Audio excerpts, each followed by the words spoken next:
High বন্ধুরা, আমি একটা নতুন ভিডিও নিয়ে আসলাম। দেখেন, মরিচের বাগান। এটা হচ্ছে একদম দেশি টাটকা মরিচ। অনেকে দেখেন, আমার এক ভাই পাশে আছে, তা হাসতেছে। মরিচের গাছ আমরা সাধারণত লাগাই, যেটা দিয়ে একটা একটা করে লাইন করে, কিন্তু আসলে ওই রকম করে মরিচ দিয়ে আপনার কোনো লাভ নেই। দেখেন এই যে মরিচের বাগানটা, দেখেন যে কত গাছ। আপনার বাগানটা ঘুরে ঘুরে দেখায়। মরিচে আসলে প্রায় 1-2 শতাংশ জমির উপর এটা।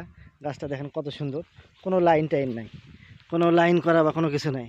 বিসি ছিটাই দিছে, যেমন খুশি তেমন হচ্ছে। বুঝতে পারছেন? যেমন খুশি তেমন হচ্ছে। দেখেন কত বড় বাগান। এবং মরিচের যা, এটা একটু উঁচু জমিতে এ, বাগানটা হয়েছে। দেখেন কত সুন্দর গাছ, কত সুন্দর ভালো আর কি।